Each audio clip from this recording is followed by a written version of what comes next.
오늘 은혜 받으실 말씀은 요한복음 3장 16절 말씀입니다. 요한복음 3장 16절 말씀을 우리 다 함께 봉독합니다. 하나님이 세상을 이처럼 사랑하사 독생자를 주셨으니 이는 그를 믿는 자마다 멸망하지 않고 영생을 얻게 하려 하심이라. 아멘. 말씀의 제목을 다 함께 따라해 주시길 바랍니다. 하나님이 세상을 이처럼 사랑하사. 하나님이 세상을 이처럼 사랑하사. 여러분들은 가슴 아픈 사랑을 해보셨습니까? 저는 제 아내를 사랑하면서 1996년도에 너무너무 보고 싶은 마음에 2주 동안 거의 먹을 것을 먹질 못하고 식음을 전폐하고 알아누웠던 적이 있습니다. 왜냐하면 당시에 경쟁자가 나타난 거예요. 그래서 한 2달 동안을 제가 손편지를 썼어요. 손편지를 썼는데 그 손편지를요, 우체부에게 맡기기가 싫더라고요. 그래서 제가 그것을 직접 그날 배달을 한 거예요. 저희 집은 그때 하남시였고요. 저희 집사람 집은 그때 대치동이었거든요. 그런데 저녁에 편지를 가지고 제가 차를 몰고 집사람 집에 아파트에 가면은요, 옛날에는 지금도 있는지 모르겠지만 아파트에 우유 넣는 구멍이 있었어요, 그 문에.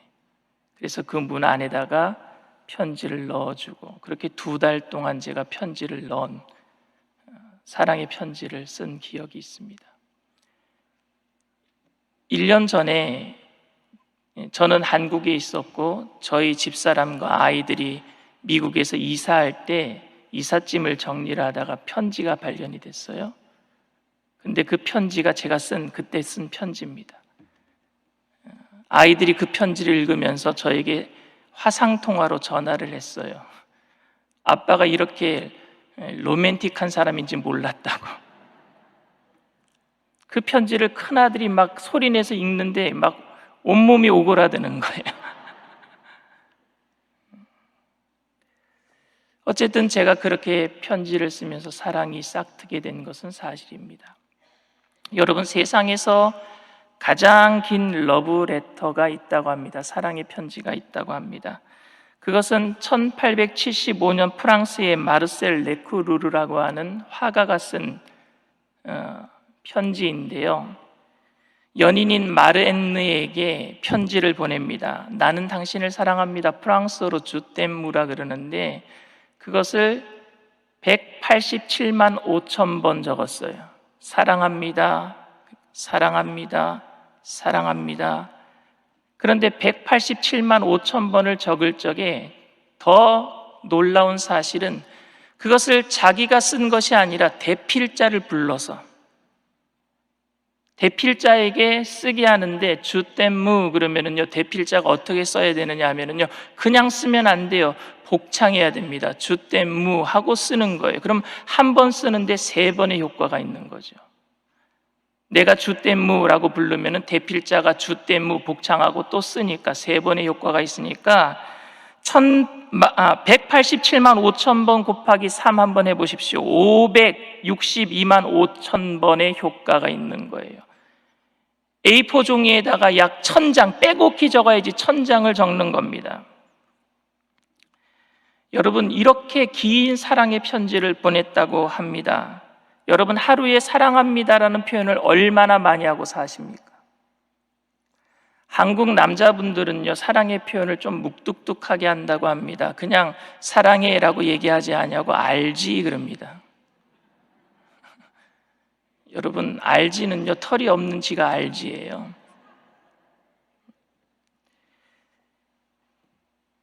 하루에 3번씩 사랑한다라고 고백하면서 평생을 살아도 5만 번을 넘기지 못합니다, 여러분. 그런데 이 편지를 받은 마르엔느는 정말로 감동을 받았을까요?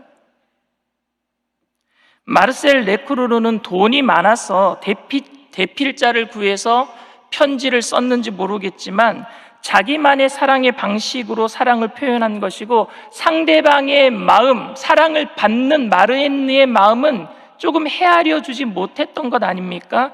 차라리 여자이기 때문에 요새 남자분들이 사랑을 고백할 적에 아이스크림에 돈 있는 사람은 다이아 반지라도 넣어서 주면 아이스크림 퍼먹다가 다이아 반지 나면 얼마나 좋을까요? 여자분들이 원하는 거 그런 거 아닌가요? 마르셀 네크루로에게 엄청난 자신의 손해를 감수하면서 그렇게 사랑을 표현한 것이 마르헨느에게는 효용이 가치가 없는 사랑처럼 보여집니다. 사랑을 받는 사랑의 입장에서 사랑을 해주면 더 좋을 텐데, 하나님을 믿으면서 그분의 은혜와 사랑에 대해 심각하게 생각해 보면 사랑을 받는 입장, 우리들의 입장에서 마르헨느와처럼 조금 섭섭한 마음이 들지 않겠는가? 하나님은 모든 우주와 세계의 주인이시면서 또한 그분은 세상의 모든 것이 필요하지가 않으셔요. 사실 그분한테는 돈도 필요하지 않습니다. 건강도 필요하지 않습니다. 금도 필요하지 않습니다. 근데 그 모든 것들을 쌓아놓고 계시면서 우리에게 주시면 좋을 텐데, 기도해야 준다, 봉사해야 준다라는 단서 조항이 붙어 있는 것 같아요. 꼭 하나님 우리를 사랑한다고 하시면서 왜 당신이 필요하지도 않으신 것들을 갖고 계시면서 우리에게는 왜 주시지 않는가? 우리는 지금 당장 그게 필요한데, 사실 우리에게는 어떠한 권리도 없습니다. 당연히 내가 누려야 할 권리가 아니기 때문에 하나님께서 우리에게 주셔도 안 주셔도 우리는 별로 하나님께 할 말이 없습니다. 그런데 안 주실 때는 왜 그렇게 섭섭한지요? 내가 필요한 것 중에서 하나님이 가지고 계신 것이 너무나도 많은데, 우리는 지금 당장 그것이 절실하게 필요한데,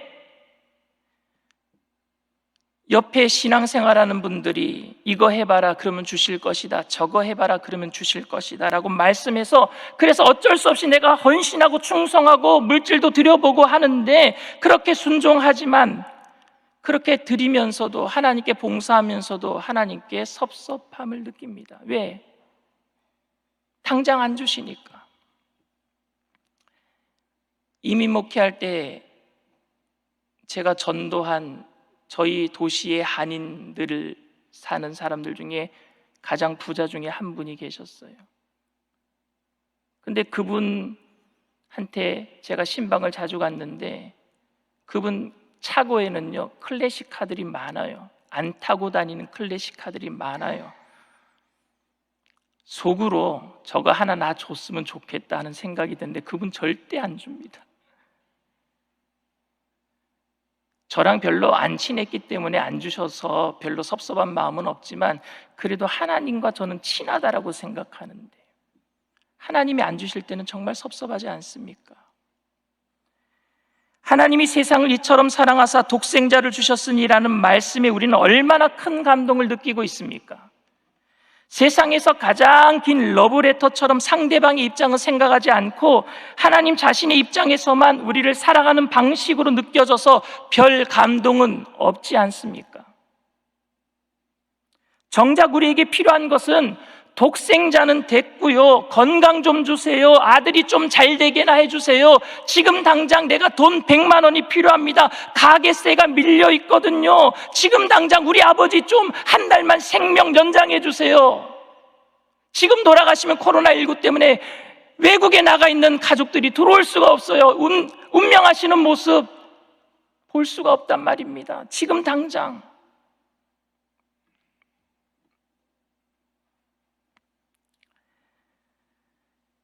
하나님한테는 건강, 신분, 돈 이런 것들은 필요 없으시잖아요. 가지고 계시잖아요. 왜 우리는 하나님께서 세상을 이처럼 사랑하사 우리에게 100만 원을 주셨으니 라는 그 말보다 독생자를 주셨으니 라는 말에 감동이 없습니까? 그것은 우리들이 느끼는 필요가 지금 당장 쓸 것들에만 집중되어 있기 때문에 그래요. 지금 당장 쓸 것들에 대해서만. 또 다른 한 가지는 우리가 죄인으로서 영원히 죽을 수밖에 없는 절망적인 존재라는 인식이 없기 때문입니다. 하나님의 사랑을 알기 위해서 우리가 죄인 된 것을 알아야 되는데 말입니다. 그런데 우리가 죄인이라는 말은 너무 피상적이에요. 너무 추상적입니다.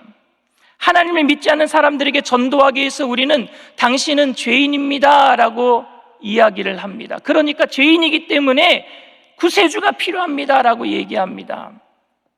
그런데 그렇게 전도할 때에 전도 당하는 사람들의 입장에서는요, 당신은 죄인입니다라고 하는 사람들은 의인인 것처럼 여겨지고 나는 죄인이니까 나를 정죄하는 느낌으로 느껴진단 말입니다. 강하게 그렇게 당신은 죄인이에요, 그러니까 예수님이 필요해요 라고 말하는 전도 속에서 그럼 너는 의인이냐? 나만 비판하네? 이렇게 느껴져요. 그래서 조금 약하게 전도하는 사람들도 있어요. 저도 죄인이고요, 당신도 죄인입니다. 그런데 어떤 분들은요, 죄를 지은 기억이 없는 분들도 있어요. 왜? 법 없이도 사는 사람들 이 땅에 있지 않습니까? 깨끗하게 마음씨가 좋아서 그렇게 사는 사람들도 있습니다. 저는 죄 지은 게 별로 없는데요. 그러면 그 사람들에게 우리가 어떻게 얘기합니까? 당신 어렸을 때 혹시 거짓말하지는 않았습니까? 저도 어렸을 때 거짓말했어요. 혹시 당신 어렸을 때에 구멍가게에서 눈깔 사탕이라도 하나 훔쳐먹지는 않았습니까? 저도 옛날에 그렇게 하나 훔쳐먹은 기억이 있는데, 그래서 결국에 죄인을 만드는 거예요. 그럼 그런 사람들이 어떻게 생각할까요? 그러면 예수님께서 내가 눈깔 사탕 하나 훔쳐먹은 것 때문에 십자가 지셨나? 해도 너무한 일이 벌어지는 거예요. 복음은 사람들에게 죄인 된 것을 지적으로 동의를 구하는 행동이 아닙니다, 여러분. 부드럽게 죄인임을 동의해서 예수님을 믿기 위해서 천국 갈 수 있다라고 믿어도 손해볼 거 없잖아요. 당신 지금 믿져야 본전 아닙니까? 예수 믿을 때 당신이 돈 내는 것도 아니고 뭐 특별하게 어떤 거 당신이 헌신해야 되는 것도 아니고 그냥 믿으면 되잖아요. 당신 죄인인 것만 동의해 주세요. 여러분, 그런 것은 저는 복음의 능력이라고 생각하지는 않습니다. 성경에서 말하고 있는 모든 사람이 죄를 범하였다는 것은 죄 지은 현상이 아니라 죄에 대한 결과를 얘기하고 있습니다. 무슨 얘기냐면요, 모두 다 죽을 수밖에 없다는 거예요. 모두 다 절망이라는 거예요. 모두 다 지옥 갈 수밖에 없는 인생이란 말입니다. 여러분, 우리가 예수 안 믿어서 지옥 갑니까? 아니요, 우리는 원래 지옥 갑니다. 우리는 예수 안 믿어서 지옥 가는 게 아니라 원래 지옥 갑니다. 여러분, 열차가 있다고 합시다. 모두 그 인생의 열차를 타고 있어요. 그런데 죄 지은 사람들이 타고 있는 이 열차는요, 철로가 끊어져 있어요. 낭떠러지에서 끊어져 있습니다. 언젠가는 다 거기에서 떨어져 다 죽게 돼 있단 말입니다. 이게 인생이에요. 1등 칸에 타고 있다라고 할지라도, 부자라고 할지라도, 가난하게 저 3등 칸에 타고 있다고 할지라도, 수학여행을 가면서 즐겁게 중간 칸에서 노래하고 있다고 할지라도 다 죽습니다. 그게 인생이에요. 우리는 원래 다 지옥 갑니다. 그게 죄에 대한 결과예요. 그래서인지 사람들은 죽음을 체념한 채 현재의 일에만 신경 쓰고 살아가고 있어요. 만약 그런데 죽음의 문제를 해결할 수 있다면, 영원한 생명을 얻을 수 있다면 여러분, 문제는 틀려집니다. 우리가 아무리 많이 이루고 지식을 쌓고 성공해도 죽음은 한순간에 그 모든 것을 빼앗아갑니다. 그것이 인생입니다. 그러니 우리 인간들은 절망적일 수밖에 없습니다. 내가 뭘 해도 인생은 절망이구나 하는 인식하는 것, 그것이 죄인 된 것을 인식하는 것입니다. 무엇을 누리고 가지고 그래도 결국은 파멸이구나. 이 죽음이 여러분 어디에서 비롯되었습니까? 이것이 바로 원죄 때문이잖아요. 우리가 가지고 있는 원죄. 그럼 원죄는 여러분 무엇일까요? 원죄가 여러분 불순종의 죄입니까? 하나님께서 따먹지 말라고 하는 선악과를 따먹었기 때문에 불순종의 죄라고 얘기하는 분들도 있습니다. 그런데 불순종이 왜 이루어졌는지, 그 의도가 무엇인지가 더 중요하지 않겠습니까? 너 하지 말라고 했는데 그거 했어? 에이 나쁜 놈도 내가 쫓아내야 되겠다. 불순종은 이런 거잖아요. 제가 미국의 아이들과 함께 살 때에 한국에 과자가 별로 없었어요. 제가 살던 곳이 네브라스카 오마하니까 미국의 정중앙이에요. 한인들이 1,000명 정도밖에 살지 않은 동네다 보니까 한인 마켓이 딱 하나 있는데 그 마켓 안에도 한국 과자가 잘 안 들어옵니다. 근데 저희 아이들이 고래밥을 한번 먹더니 거기에 그냥 눈이 떠진 거예요. 고래밥이라고 하는 과자가 너무너무 맛있다는 거예요. 근데 저도 고래밥을 먹으니까 오랜만에 먹으니까 맛있더라고요. 근데 한번 가정을 한번 해볼게요. 고래밥을 몇 개 사오지 않았어요. 그리고 제가 아이들이 저를 사랑하는지 안 사랑하는지 알아보기 위해서 거실 소파 탁자에다 고래밥을 한 상자 올려놓고 이것을 먹는 날에는 너희들은 정령 죽으리라 그랬어요. 근데 얘네들이 새벽에 내려와서 그걸 몰래 까먹었다고 합시다. 아침에 보니까 봉투가 뜯어져 있어요. 그리고 먹었어요. 그래서 제가 아이들을 불러서 너희들은 이제부터 내 자식이 아니다. 호적에서 팥버리고 집에서 쫓아냈다고 합시다. 여러분 제가 정상적인 아버지이겠습니까? 불순종을 하는지 안 하는지, 순종하는지 안 하는지를 보려고 하는 것이 아니라 의도가 중요하다니까요. 의도가.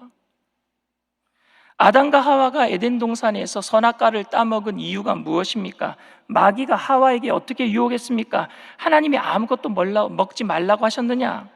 아니, 선악과만 먹지 말라고 하셨어.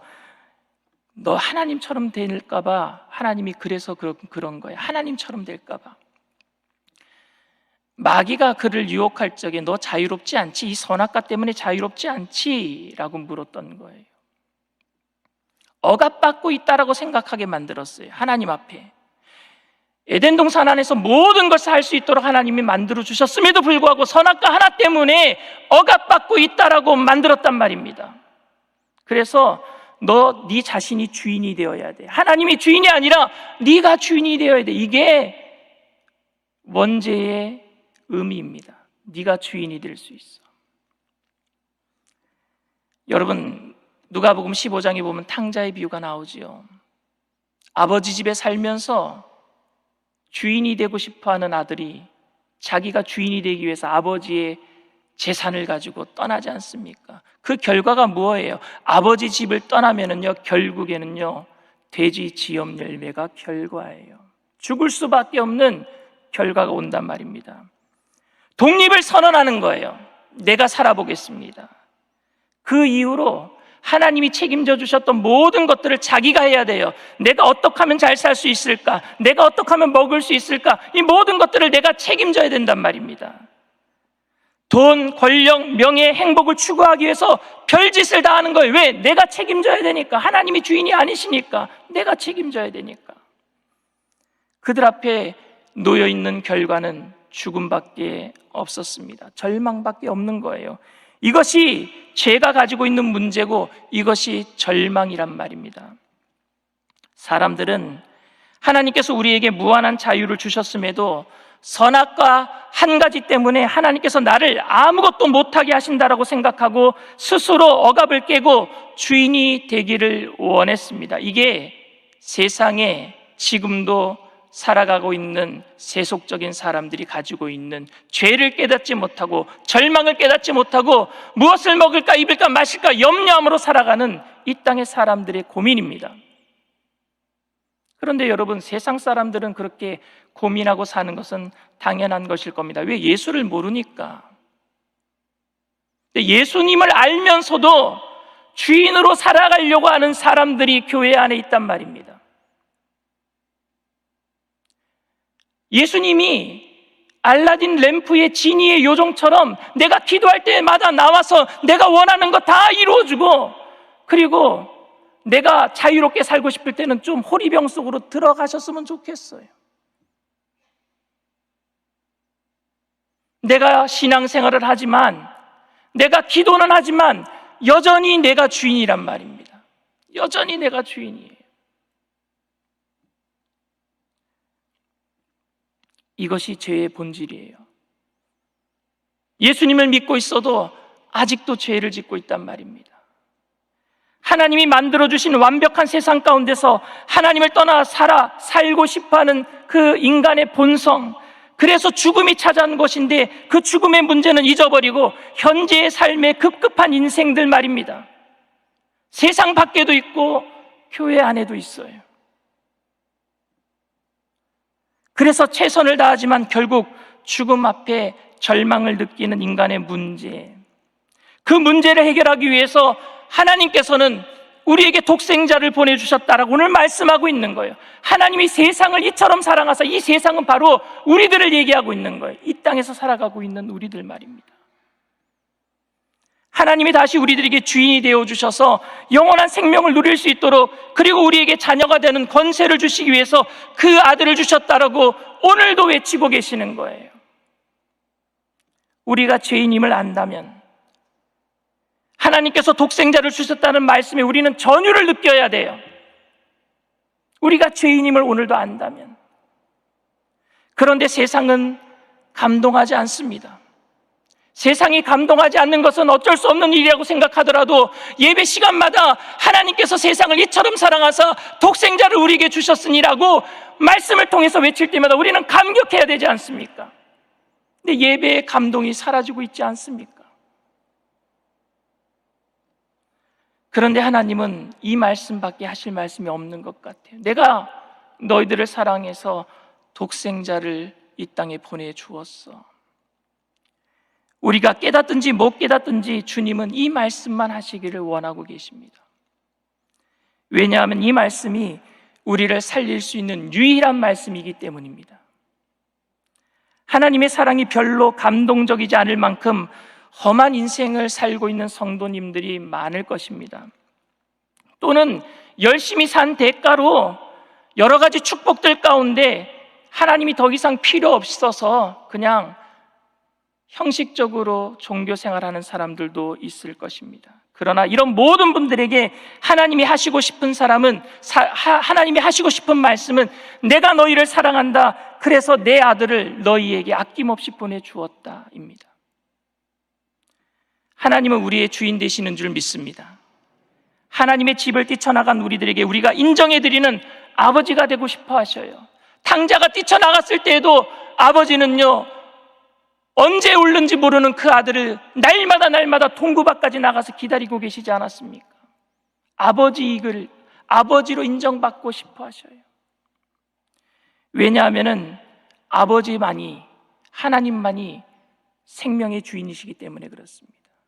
그분에게 붙어 있어야지만 우리가 영원한 생명을 얻을 수 있기 때문에 그렇습니다. 그래서 그 아들을 우리에게 주셨습니다. 단순히 이 땅에서 복받고 잘 살기 위해서 주님 예수 그리스도를 이 땅에 보내주신 것이 아니라 우리가 모든 것을 주님께 맡기고 참 자유, 영원한 생명 가운데 참 자유를 누리기 위해서 우리에게 독생자 예수 그리스도를 보내주신 줄 믿습니다. 그 예수 그리스도 안에서 오늘도 참된 구원의 기쁨을 누리면서 그 기쁨을 세상 만방에 전하는 저와 여러분들 다 되시기를 주님의 이름으로 축원을 드립니다. 사랑과 은혜가 풍성하신 좋으신 하나님 아버지, 주님의 은혜를 감사를 드립니다. 하나님이 세상을 이처럼 사랑하사 독생자를 주셨으니 이는 저를 믿는 자마다 멸망하지 아니하고 영생을 얻게 하려 하심이라. 주님은 이 말씀만 하십니다. 그 구원의 은혜가 얼마나 큰지, 영원히 죽을 수밖에 없었던 죄인들을 살려주신 그 구원의 은혜가 날마다 예배를 통해서 우리의 삶 가운데 넘쳐나게 하여 주시옵소서. 다른 것으로 인해서 기뻐하지 아니하고 구원의 감격으로 날마다 기뻐하게 하여 주시옵소서. 그 구원의 감격이 죽어가는 많은 영혼들을 살릴 수 있도록 우리의 삶을 변화시켜 주시옵소서. 가져서 교만하지 아니하고 없어서 낙심하지 아니하는 주님 한 분만으로 만족하면서 이 땅 가운데 그리스도의 복음으로 하나님 전파하는 복된 하나님의 전도자들 다 될 수 있도록 영혼이 잘되게 하시고 범사가 잘되게 하시고 강건하게 하여 주시옵시고 생명을 얻되 날마다 넘치게 얻게 하여 주시옵소서. 오늘도 기쁘고 감사한 마음으로 정성껏 예물 드린 손길마다 하늘의 신령한 복으로 땅의 기름진 복으로 채워주시옵시되 하나님께 받은 복으로 더 나눠주고 꾸어주고 베풀며 살아가는 믿음의 거부들이 되게 하여 주시옵소서. 오늘도 기도할 때 성령님 우리의 마음속에 주인이 되어 주시옵시고 우리의 모든 삶을 주장하여 주시옵소서. 감사드리며 예수님의 이름으로 기도드리옵나이다. 아멘. 하늘에 계신 우리 아버지여, 이름이 거룩히 여김을 받으시오며 나라가 임하시오며 뜻이 하늘에서 이루어진 것 같이 땅에서도 이루어지리이다. 오늘 우리에게 일용할 양식을 주시옵고 우리가 우리에게 죄 지은 자를 사하여 준 것 같이 우리 죄를 사하여 주시옵고 우리를 시험에 들게 하지 마시옵고 다만 악에서 구하시옵소서. 나라와 권세와 영광의 아버지께 영원히 싸움나이다. 아멘.